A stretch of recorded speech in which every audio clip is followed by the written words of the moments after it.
اللہ کے رسول صلی اللہ علیہ وآلہ وسلم سفر پہ جاتے وقت بعض دفعہ کسی بیوی کو ساتھ لے جاتے تھے، اور یہ انتخاب قرآن اندازی پر ہوتا تھا، جس کا نام نکل آتا اس کو حضور کے ساتھ جانے کا شرف بخش دیا جاتا۔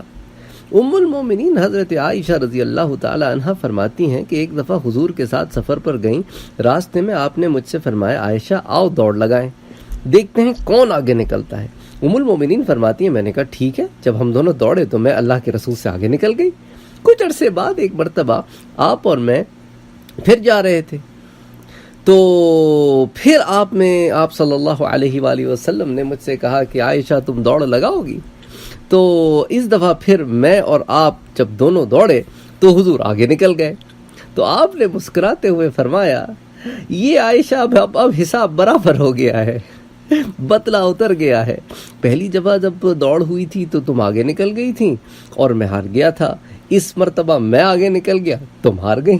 تو علماء نے لکھا ہے کہ پہلی مرتبہ جب دوڑ میں حضرت صدیقہ اور حضور صلی اللہ علیہ وآلہ وسلم کے درمیان جو دوڑ ہوئی تھی اس میں بی بی عائشہ کی عمر کم تھی، بدن ہلکا تھا، اس لیے مقابلے میں جیت گئیں۔ دوسری مرتبہ عمر بڑھنے کے ساتھ ساتھ جسم کچھ بھاری ہو گیا تھا، تو اس دفعہ حضور صلی اللہ علیہ وآلہ وسلم جیت گئے۔ تو اب دوڑ کا آپس میں میاں بیوی کا دوڑ لگانا، اور پھر اس کے بعد اس کو ازراہ مزاح لینا کہ حضور نے مسکراتے ہوئے کہا عائشہ بدلہ پورا ہو گیا، اس دن تم جیتی تھی آج ہم جیت گئے۔ اللہ اکبر۔ اللہ